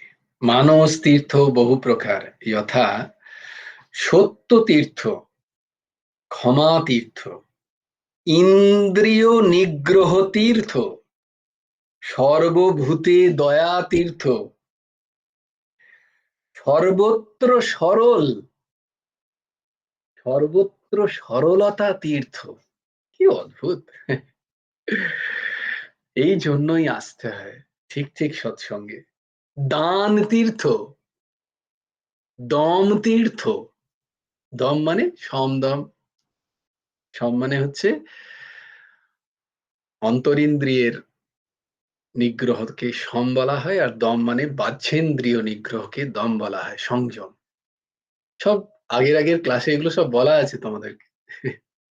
তবু আবার আমি বলবো, তোমাদের যখন যে কোনো প্রশ্ন বারবার করবে, কেন কোনো যেন ক্লিয়ারিটি থাকে সবসময়। সন্তোষ তীর্থ, ব্রহ্মচর্য তীর্থ, প্রয়বাদিতা তীর্থ, জ্ঞান তীর্থ। আচ্ছা, এটা কিন্তু আমি পড়িনি, আমি এখনই পড়ছি। তোমাদের বলি, এখন প্রয়বাদিত আমাকে বললে আমিও খুঁজে বার করতে হবে আমাকে। আমি পড়িনি নিজেই, এইটা আমি পড়িনি, কারণ আমি একটা জায়গায় গেলাম, এর খানিকটা পরে আসবো। বারাণসী প্রয়াগাদাও গাত্বা যৎ ফলগমাগ্নুয়াৎ তৎ ফলম কোটি গণিতম গুরুঃ স্থান সদর্শনাৎ। এই জায়গাটা পড়ে আমি বললাম যে আমি এটা পড়বো আজকে। তো এটা পরপর পড়ে যাচ্ছি, তোমরা শ্রবণ করো, তারপরে আমিও এর মানে উদ্ধার করব। তো জ্ঞান তীর্থ, ধৃতি তীর্থ, পুণ্য তীর্থ। তো কোথায় এলো পুণ্য তীর্থ? এত পরে এলো। এই সকল তীর্থ জলে স্নান করিলে মানুষ পরম গতি প্রাপ্ত হন, অর্থাৎ এই সলোক গুণগুলির অনুকরণ করিলে মানুষ প্রকৃত মানুষ হয়। আর মনের বিশুদ্ধতাকে এই সমস্ত তীর্থেরও তীর্থ বলা হয়। আইবাত বুঝতে পারছো তোমরা? এই সব কিছু তীর্থের মূল উদ্দেশ্য কি? মনের বিশুদ্ধতা। তা যদি না হয় সব ব্যর্থ। আর মনের বিশুদ্ধতাকে এই সমস্ত তীর্থেরও তীর্থ বলা হয়।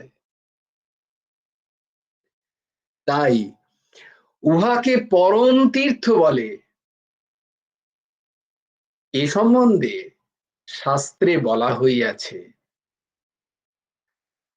আগস্ত্যেরুবাচ শ্রীণু তীর্থানি গদতো মানসানি মমানঘে তেষু সম্যক নরঃ স্বাত্বা প্রয়াতি পরমাম গতিম। আহা, তোমাদের মনে হচ্ছে না যে এটা আমি অনেকবার পড়েছি? কার কার মনে হচ্ছে যে আমি অনেকবার পড়েছি? এই একটা সুবিধা হচ্ছে গীতার পাঠ করার। দেখো, যেহেতু আমি গীতা পাঠ করি বা শ্রবণ করি বারবার, তাই জন্য দেখো আমি এটাও পড়তে, আমি আগে কখনো পড়িনি, কিন্তু আমি নিজেই অবাক হচ্ছি আমি কি সুন্দর পড়তে পারছি। এইটাই আজ থেকে হয়তো 5-6 বছর আগে পড়তে আমাকে যথেষ্ট ঘামাতে হতো। এই গীতা পড়ার ফল এটা। আমি এই ছন্দটাকে অনুসরণ করতে পারছি আর কি। আমিও কিচ্ছু বুঝতে পারছি না, কিন্তু আমি তোমাদের বলছি আমার স্থিতি। এই কি যে বলছেন ভগবান, তারপরের ব্যাখ্যা শুনলে তবেই বুঝতে পারবো। সংস্কৃত আমি বুঝতে পারছি না, কিন্তু এই পড়তে গিয়ে দেখছি আমি কি সুন্দর পড়তে পারছি। সো আমি আমার স্থিতি বলে বলতে পারছি যে you all can do that. কারণ আমি প্রথমেই বলেছি এই ক্লাসের শুরুতে, আমিও একজন তোমাদের মতো। সত্ত্বম তীর্থম সমাতীর্থম তীর্থমিন্দ্রিয় নিগ্রহ সর্বভূত দয়া তীর্থম সর্বার্থর্জবমেব চ দানম তীর্থম দমস্তীর্থম সন্তোষতীর্থমুচ্যতে ব্রহ্মচর্যম পরম তীর্থম তীর্থং চ প্রিয়বাদিতা জ্ঞান তীর্থম ধৃতি তীর্থম পুণ্যম তীর্থমুধৃতম তীর্থানমপি তত্তীর্থম বিশুধির্ষমনসা পরা এতত্তে কথিতম দেবী মানসম তীর্থ লক্ষণম। এই যেটা আমরা পড়লাম তারই এটা সংস্কৃত, যে ব্যাখ্যাটা এতক্ষণ আমরা দেখলাম, যে কি কি কি কি তীর্থ আছে এবং সবচেয়ে উচ্চ তীর্থ কি, কে বলছেন? অগস্ত্য মুনি বলছেন, অগস্তিরুবাচ। তীর্থকতার অর্থ পুণ্যস্থান বা মহাপুরুষের সিদ্ধান্ত। তাই জন্য বারবার এই দাস আগেও বলেছে, কোন তীর্থস্থানে গেলে সেই তীর্থস্থানের কোন পুণ্যাত্মাকে দর্শন করে অবশ্যই আসবে। তীর্থস্থানে গিয়ে সেখানকার যিনি ইষ্ট দেবতা তাকে তো অবশ্যই দর্শন করবে, কিন্তু সেখানে খুঁজবে, কাউকে জিজ্ঞেস করবে এখানে এমন কোন তপশালী কোন মহাত্মা আছেন কি, তার দর্শন করবে গিয়ে, তার কাছে একদণ্ড গিয়ে বসে আসার চেষ্টা করবে। কিচ্ছু বলতে হবে না, কিচ্ছু জিজ্ঞেস করবে না, তিনি যদি জিজ্ঞেস করেন কিছু বলবে তখনই বলবে, নাহলে তার ভজনে কোনো ব্যাখ্যা ব্যাঘাত ঘটাবে না। হ্যাঁ প্রভু বলে দিন, আমার এই সমস্যা একটু বলে দিন, আপনার পা ধরছি, না না না, চুপচাপ তার কাছে গিয়ে বসে থাকতে হয়, চুপচাপ বসে থাকতে হয়, ব্যাস তিনি একটু দেখে নিন তোমাকে, যথেষ্ট। এটা হচ্ছে সবচেয়ে, হ্যাঁ তিনি যদি নিজে থেকে জিজ্ঞেস করেন, হ্যাঁ বেটা বল কি জন্য এসছি, তখন তার উত্তর দাও, তাকে পেরাপেরি করো না, তার ভজনে ব্যাঘাত ঘটিও না কখনো। নিজেও ভজন করো, তাকেও তার সামনে গিয়ে তুমি মন দিয়ে বলো তাকে যা বলার, তিনি সব বুঝে নেবেন। তা তোমার যদি সত্যিই কোনো সমস্যা থাকে এবং সেটা যদি সমাধান করতে চাও, মন থেকে বলো, প্রভু তুমি তো অন্তর্যামী ঠাকুর। এইভাবেই মহাপুরুষদের কাছে যেতে হয়। ওই যে বলছিলাম না যে একদিন অর্ঘ্যবাবা জিজ্ঞেস করলো যে তুমি বলছিলে না যে কি একটা বললাম, মন্দমতি চারটে ভাগ আছে, ওই চারটে ভাগের মধ্যে একটা ভাগ হচ্ছে এইটাই, আমরা জানি না যে আমরা কিভাবে সৎসঙ্গ করা উচিত। সৎ মহাপুরুষ আমরা পাই, কিন্তু সেখানে গিয়ে যে আমার কি প্রশ্ন, আমার ব্যবহার কিরম হবে আমি জানিই না। সেখানে গিয়ে আমি ঘুরে বেড়াচ্ছি চারদিকে, তিনি বসে আছেন কিন্তু এক জায়গায়, আমি সেখানে গিয়ে গাছ দেখছি, ফুল দেখছি, কখন খাবারটা হবে সেটার খোঁজ নিচ্ছি।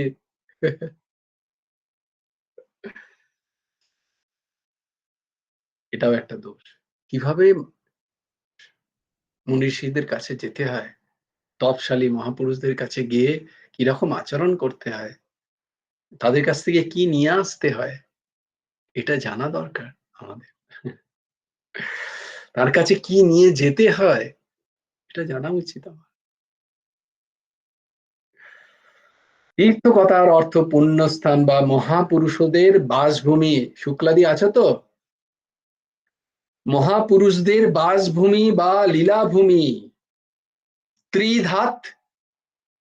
ত্রিধাতুত্বক প্রত্যয় করে তীর্থপদ উৎপন্ন হয়েছে। তীর্থ শব্দের অনেক অর্থ আছে।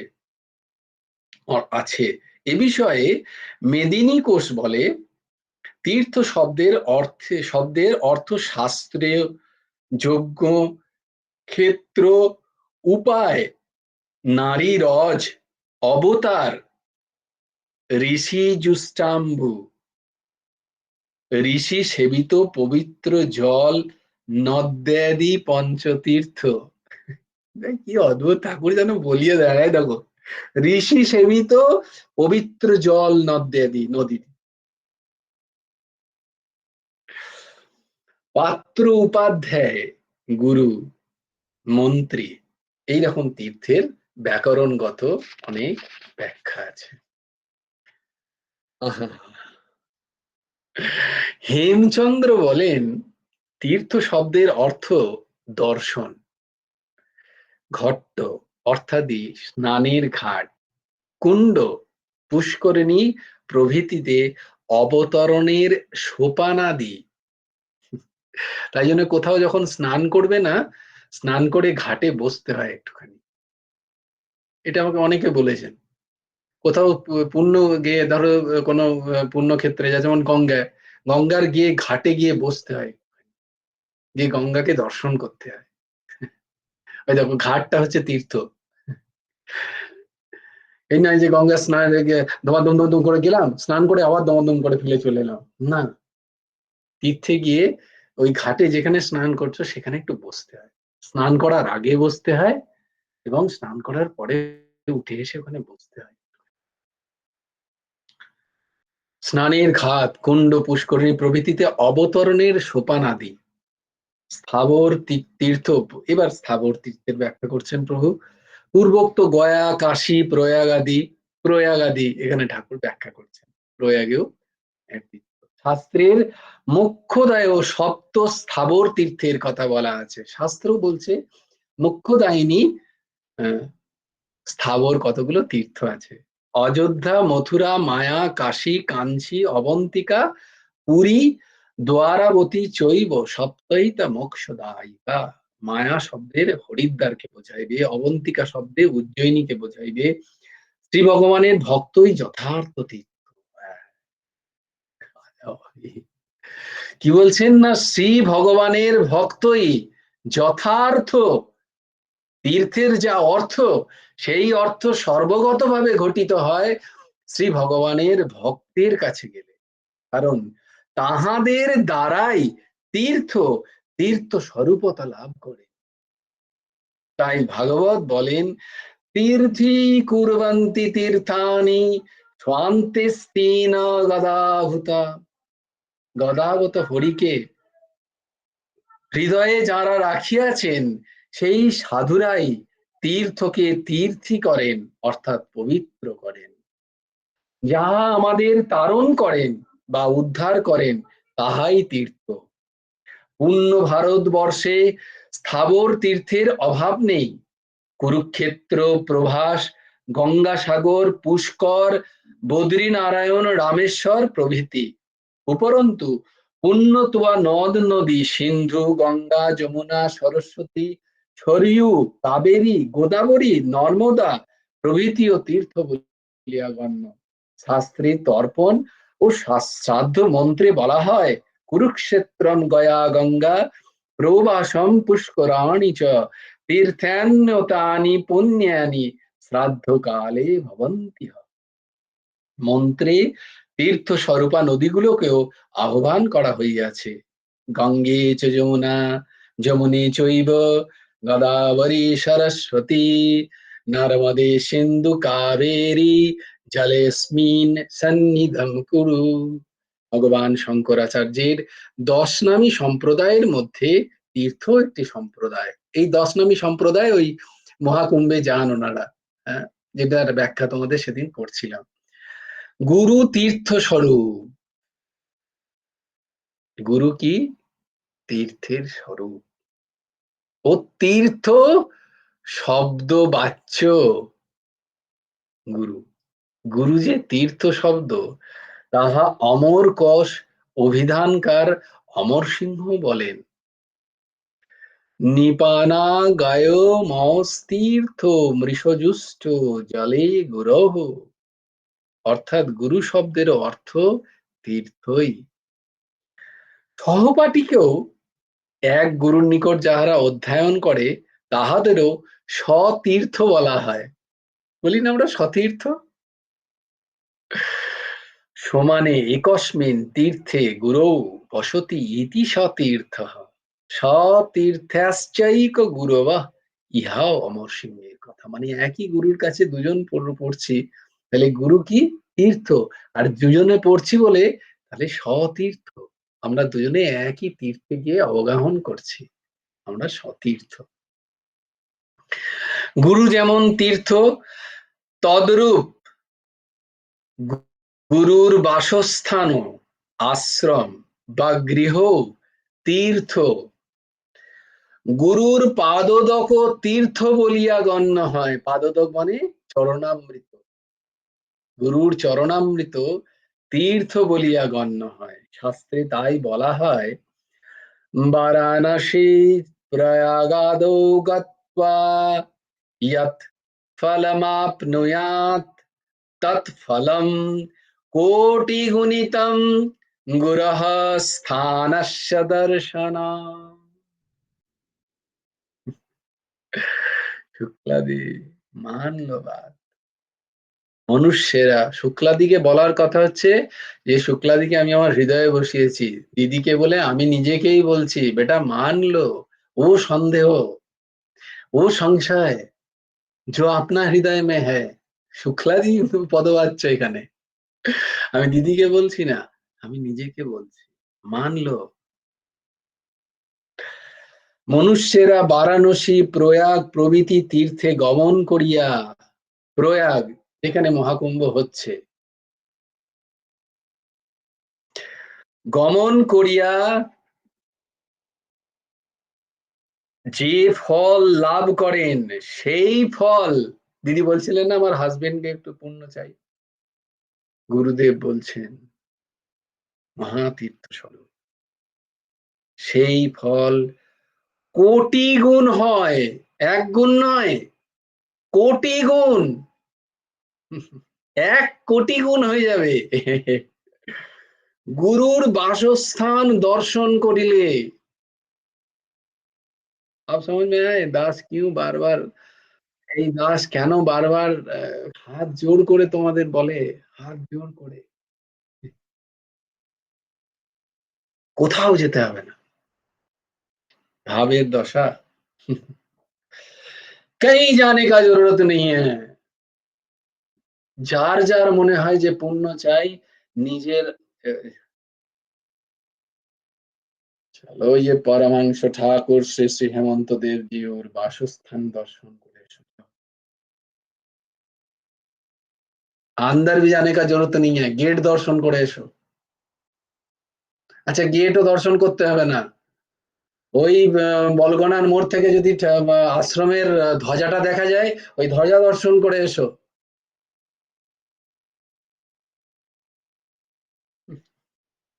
क्या बात करते हो? कहाँ जाओगे?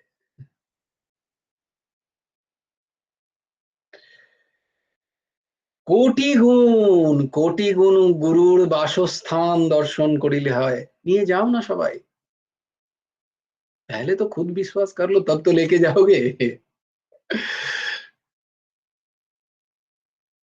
আমাদের নিজেদের বললাম না, নিজেরই আমার সেই বিশ্বাস নেই। মানলো, মানলো, মেনে নাও।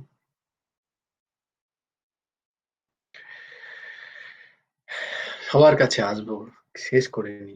শাস্ত্র আরো বলেন, গুরুজ্ঞে স্থিতম শিষ্য যদ যদ পুণ্যম সমাচরেৎ তৎ সর্বমোক্ষয়ম প্রোক্তম পুণ্য তীর্থ শতাধিকম। গুরুর গৃহে স্থিত শিষ্য যাহা যাহা পুণ্য করেন, সেই সমস্ত শত শত পুণ্য তীর্থের অধিক অক্ষয় হয়। শ্রী গুরুর পাদদকের গুণ কোটি তীর্থ সমতুল। গুরু পাদদকম ইয়াস্তু মূর্ধ্নিং শাম ধারয়েৎ সুধিহি সতীর্থ শতকোটিনাম ফলম দশগুণম লভেত। যে आस्तिक पुरुष, पहले वो तो बोला आस्तिक कौन है ভাই आस्तिक কে, চলো ব্যাখ্যা আগে হয়েছে, আবার কোনোদিন হবে। আস্তিক, যে আস্তিক পুরুষ, পুরুষ মানে পুরুতে বসয়িতি সহ পুরুষঃ, পুরুষ গুরুর পাদক মস্তকে ধারণ করেন, পাদদক, পাদদক মস্তকে ধারণ করেন, তিনি শত কোটি তীর্থের 10 গুণ ফল লাভ করেন। আপ সমঝো,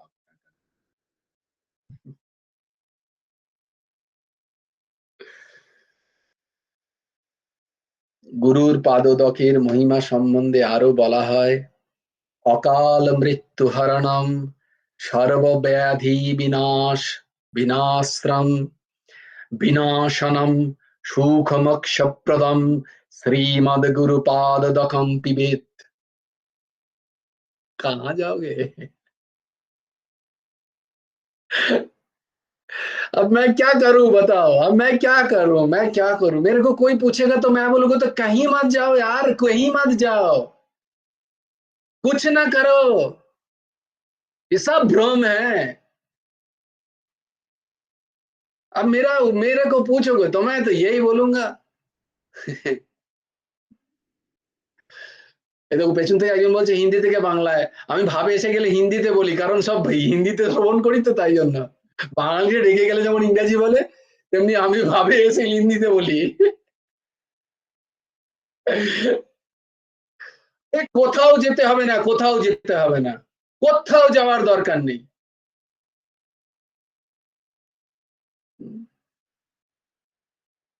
পুণ্য স্থান ভ্রমণ কেবল পরিশ্রম, এক শত গুণা ফল শ্রী গুরু চরণ।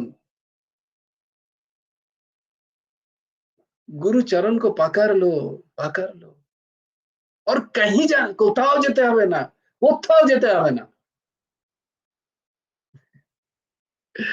मान लो बात, नहीं तो खाली भ्रम ही सार्थक হবে। চারিদিকে গিয়ে খালি ইট পাথর জল এইসবই দর্শন হয়ে আসবে। যদি গুরুর শ্রীচরণ ধরতে না পারি, বৃন্দাবনে গিয়েও বৃন্দাবন দর্শন হবে না, লিখে নাও। কাশী গিয়েও কাশী দর্শন হবে না, অযোধ্যা গিয়েও রাম দর্শন আমি করতে পারবো না। রামলালাকে দেখতে পাচ্ছি, दर्शन हो जाएगा रामलाला की। আর গুরুর শ্রীচরণ যদি ধরে নি, গুরুর পাদদেশ যদি আমি ঘরে রাখি, তাহলে কোটি তীর্থ এসে ওখানে বাস করছেন অলরেডি। कहीं जाने का जरूरत नहीं, কোথাও যাওয়ার প্রয়োজন নেই। এখন প্রশ্ন হচ্ছে যে স্থিতি, এই কথাটাকে আমি মানি যে গুরুদেবের পাদদেশ আমি মস্তকে নিলাম মানে আমার কোথাও যাওয়ার প্রয়োজন নেই, সেই ভরসা আছে? এক ফোঁটা আমি গুরুদেবের পাদদেশ নিলাম মানে আমি জানাম আমি মৃত্যুঞ্জয়ী, अब हमको कोई नहीं मार सकता है, আমাকে আর কেউ মারতে পারবে না, কোনো রোগ নয়, কোনো ভোগ নয়, কেউ না। সেই বিশ্বাস আছে আমার, হয়েছে কি না? না হলে যাও ঘুরে এসো। কারণ কেন, কেন যাব? তুমি বলে কেন যাব?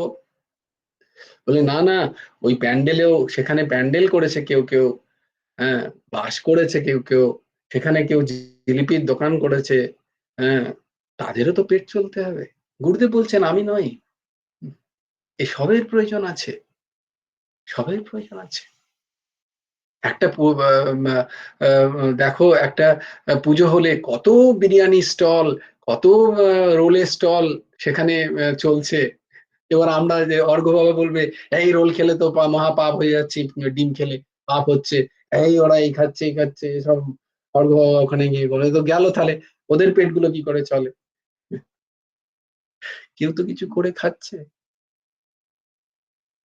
একটা পুজোর জন্য দেখো কতজন মানুষ করে খাচ্ছে, সেটাও প্রয়োজন, আমার সেখানে যাওয়া প্রয়োজন নিশ্চয়ই।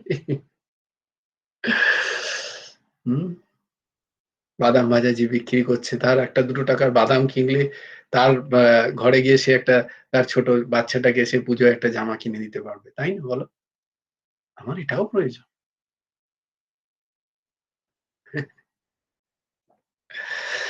কিন্তু যদি আধ্যাত্মিক স্তরে,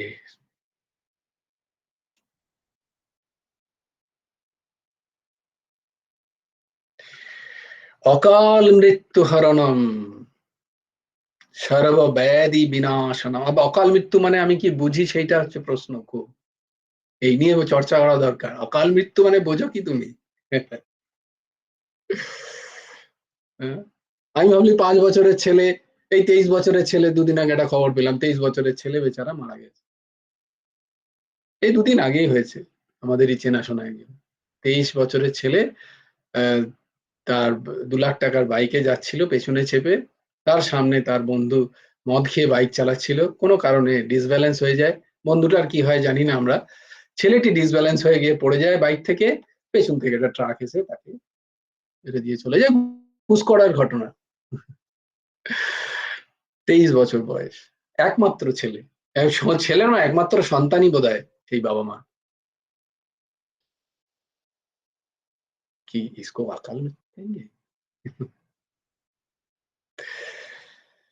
হরি ওম। আচ্ছা, আর আমরা ভাবছি আমাদের অজ্ঞানকৃতে আমাদের কিছু হবে না, আমরা সবাই সেফ আছি, আমাদের সব ঠিক আছে, আমাদের বাকিগুলোকে নিয়েও খেলেও চলো, কোনো অসুবিধা নেই, আমরা এগুলো ঠিকই আছে, আমরা এইসব জীবনযাত্রা এইভাবে করি, সাংসারিক কথায় আমাদের সময় চলে যাক, আমাদের কিছু হবে না। अरे डर जाओ, थोड़ा डर के नाम कर लो भाई, डरना जरूरी है, डर के आगे जीत है, माउंटेन ड्यू। भाई डर के आगे ही जीत है, डर के जो करोगे नाम उसमें जीत मिलेगी, उसी का टैग में यहाँ बैठा वो এখানে বসাচ্ছি যদিও, কিন্তু হ্যাঁ, তো অকাল মৃত্যু হরণ করে সর্বব্যাধির নিবারক সুখ ও মোক্ষপ্রদ তাহা জীব পান করিবে। দেখো শুদ্ধ গুরুদেবের পাদদক একটুখানি মুখে যদি যায় আমার, আমি মোক্ষপ্রাপ্ত হয়ে গেছে আমার, আর আমার কিছু চাই না। अरे ऐसे कोई और विश्वास कर ले बताओ, আনন্দ कहीं और সরি বলো, এরকম যদি আমি আমার মন তৈরি হয়ে যায়, আমার আনন্দ আমার সুখ আমার শান্তি কেউ বেগড়াতে পারবে? अरे तू कुछ भी कर ले, আমি তো গুরুদেবের পাদদক খেয়ে ব্যাস মস্ত মহলা হু, আমাকে কেউ বেগড়াতে পারবে না। শরীরে জ্বর এসছে কি হবে, শরীর ছুটে যাবে, আমি তো গুরুদেবের পাদদক খেয়েছি, আমার মোক্ষ নিশ্চিত।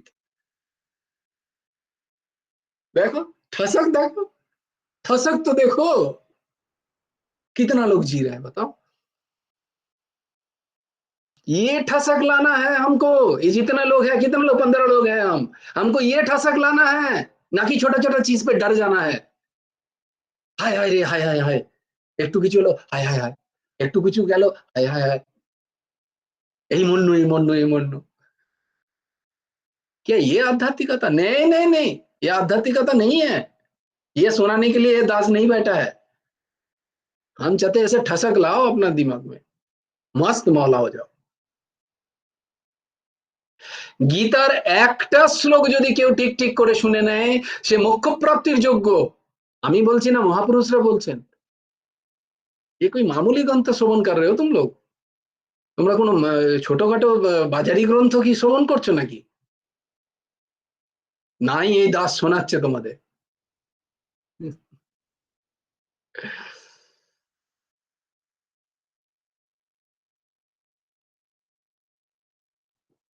হরিনাম, একটা হরিনাম,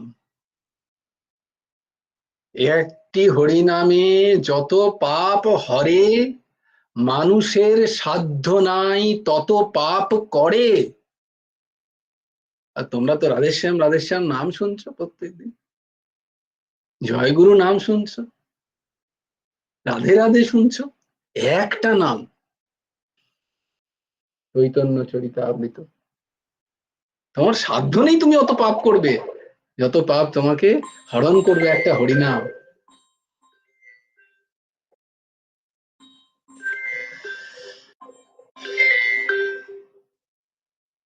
जयगुरु राधेश्याम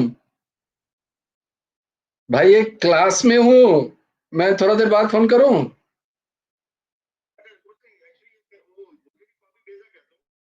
हाँ मैं तुमको फोन करता हूँ 1 मिनट बाद, 5 मिनट बाद फोन करते हैं क्लास में।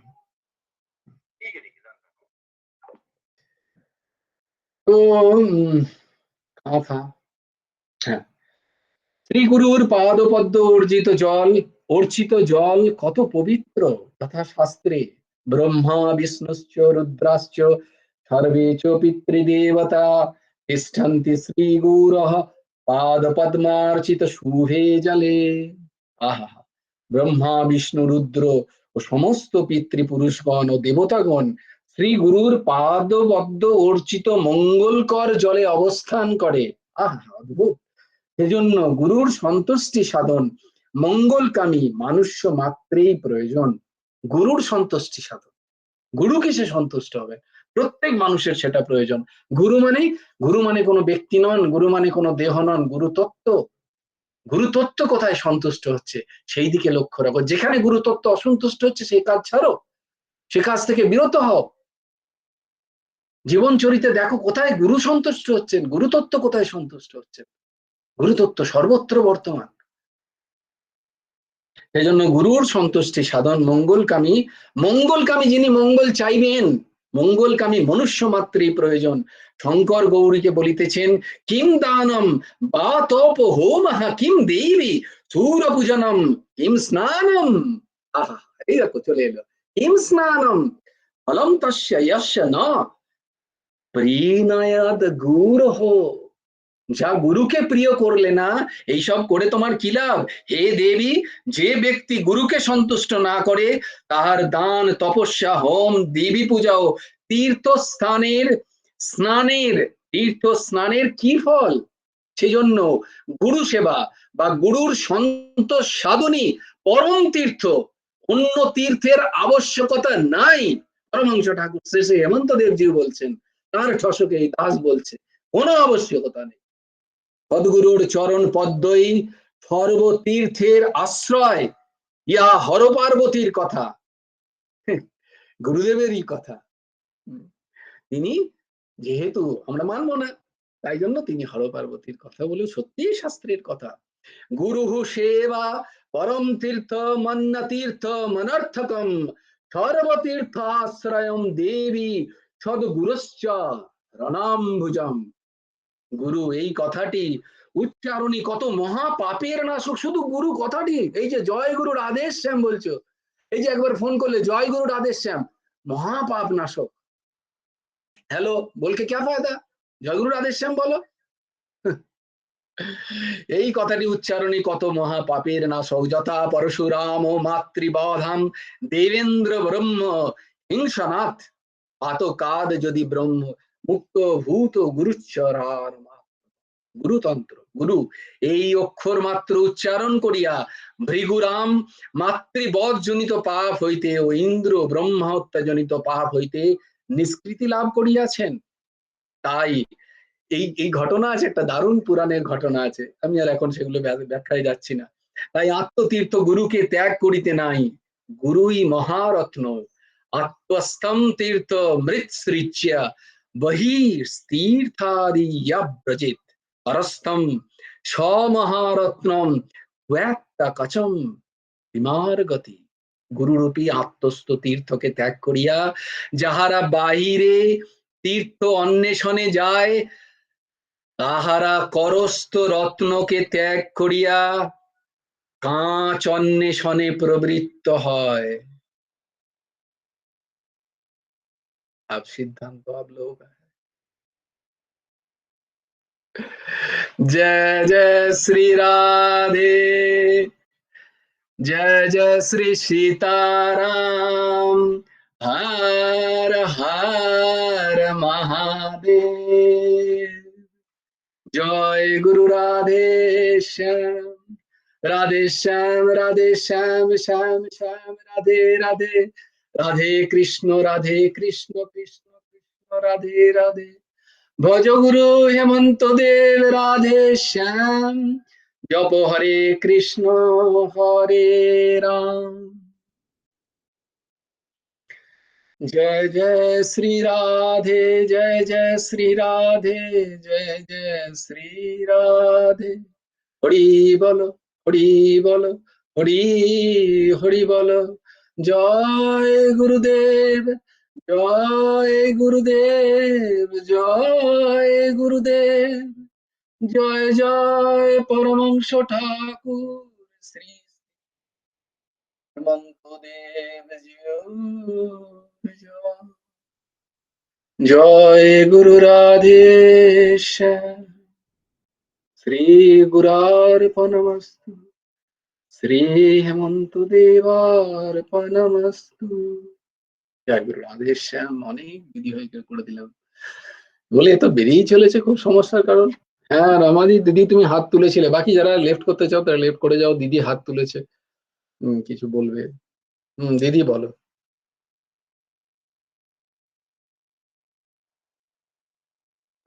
আর তোমাদের বলে রাখি, আমাকে খুব সুখ দেয় যে তোমাদের যেতে বললেও তোমরা যাও না, এ এক পরম সুখপ্রদ।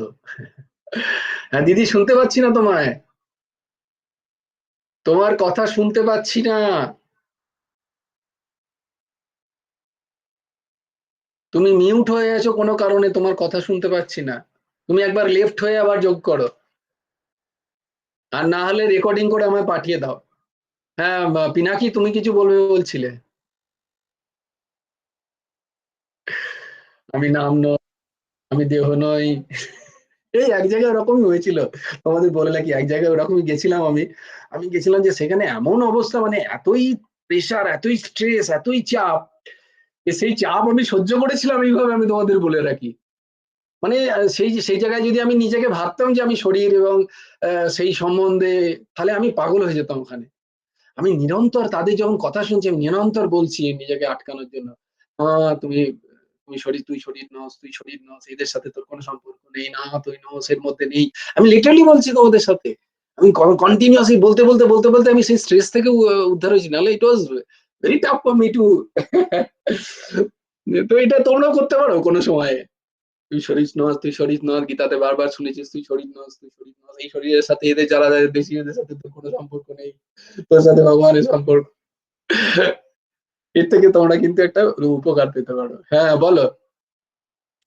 হ্যাঁ, জয় গুরু রাধে স্যার। জয় গুরু আদেশ। হ্যাঁ, আমি বলতে চাইছিলাম ওই মহাকুম্ভে তাহলে আমরা এরপর এই গ্রন্থ থেকে শোনার পর হুম গুরুদেবের ওই শাহী স্নান আছে কবে? পরবর্তী শাহী স্নান বোধ হয় মাঘী পূর্ণিমা। হুম হ্যাঁ, তো মাঘী পূর্ণিমায় আমরা আমি তো ধরো অনেকটাই দূরে আছি, তো মানসিক ভাবে আমি আশ্রম দর্শন করতে যাব। হুম। হুম, তো ওইটাই আর কি বলছিলাম যে নিশ্চয়ই মানসিকভাবে আশ্রম দর্শন করো। আর তোমার কাছে গুরুদেবের পাদদক চরণ পাদুকা আছে, চরণ পাদুকা চরণ পাদুকা আছে, পাদদকও ও তো আছে। মানে কোনো, ওর তো চরম চরম তীর্থ, চরণ পাদুকা। আর তারপরে চরণ পাদদক আছে তোমার কাছে। ব্যাস, আর কিছু চাই না। হ্যাঁ অবশ্যই মানসিকভাবে আশ্রম, সেদিন কেন, মানসিকভাবে আশ্রমে তো মনে হয় হ্যাঁ, আমরা সবসময় পড়ে প্রত্যেকদিনই থাকা ইয়ে করি। উচিত, সবসময় পড়ে থাকা উচিত ওখানে। আর কোথায় যাবে? মনকে নিয়ে, মনকে কেন অন্য কাছেরায় গিয়ে ঘুরে বেড়াবে? যেখানে যাবে সেখানে মন কষ্ট থেকেই ফিরে আসবে। মনকে যদি আনন্দ দিতে হয়, মনকে যদি সুখ দিতে হয়, তাহলে মনকে সবসময় ওইখানে ফেলে রাখো। আমার গান আছে না, ওই এই দাস যে গানটা লিখেছিল, উম, রেখেছি গুরুর চরণে, গানটা শোনাবো তোমাদের। এই দাস একটা গানও লিখেছে, দু একটা হ্যাঁ, লিখেছে। আজকে দেরি হয়ে গেছে, গানও আর শোনাবে। গান গাইতে হবে না। হ্যাঁ হ্যাঁ, যেটা বলছিলাম ওই গুরুতত্ত্ব সম্বন্ধে আর একটু মানে পরিষ্কার জানতে চাইছিলাম, মানে বাহ, বাহ, পরবর্তী খুব ক্লাসে সুন্দর, খুব সুন্দর, গুরুতত্ত্ব খুব সুন্দর। গুরুতত্ত্ব মানে কি কি সম্বন্ধে আমরা হয়, শুরু করবো। কি ইয়ে করতে হয় ওইটা। গুরু কেন তীর্থ, গুরু তত্ত্ব হ্যাঁ, কি? ওই বাহ। গুরুতত্ত্ব। হুম। না গুরুরধীকম তত্ত্বম, না গুরুরধীপম তপঃ, তত্ত্ব জ্ঞানাৎ পরম নাস্তি, তস্मै শ্রী গুরবে নমঃ। যে তত্ত্ব জানার পরে, ভগবত তত্ত্ব জানার পরেও গুরুতত্ত্ব বেঁচে থাকে। গুরুতত্ত্ব সর্বোপরি। হ্যাঁ, ভগবত তত্ত্বের ওপরেও গুরুতত্ত্ব, চিন্তা করো। সেই গুরুতত্ত্ব যে জেনে নেয় একবার, যে বুঝে গেল, তার কাছে সমস্ত তত্ত্ব অত্যন্ত সরলীকরণ হয়ে যায়। আর এখানে যারা শুনছে, যে কেউ আশ্রমে গেলে অবশ্যই যেন সেদিন ভিডিও করে এই গ্রুপে দিয়ে দেয়। অবশ্যই যদি কেউ যায় আর কি, এখান যারা যারা শুনছে তারা যেন হ্যাঁ অবশ্যই একটু ভিডিও করে পাঠিয়ে দেয়। ঠিক, ঠিক। হুম।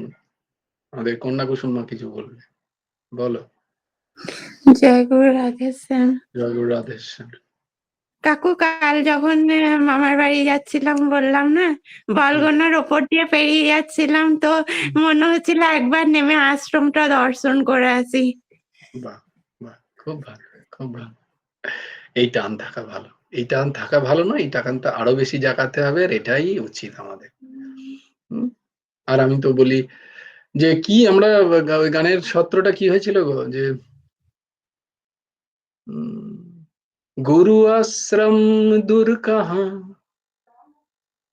कहाँ दूर है, रामचंद्रपुर कहाँ दूर है, ये तो सब मन की भ्रम है, ये सब मन की भ्रम है।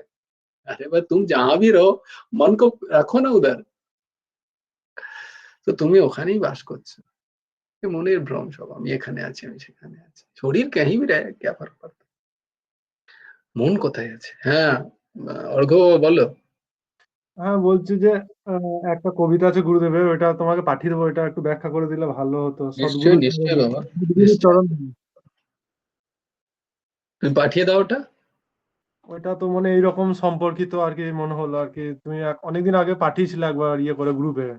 ও আচ্ছা আচ্ছা, হ্যাঁ হ্যাঁ, পাঠিও পাঠিও, ওইটা একটু অবশ্যই ব্যাখ্যা পাঠিও, করলে আমাদের সবারই আর কি উপকার হবে। ঠিক ঠিক পাঠিয়ে দিও আমাকে, অবশ্যই বাবা। বেশ, সবাই ভালো থেকো, কিপ স্মাইলিং। জয় গুরু রাধেশ।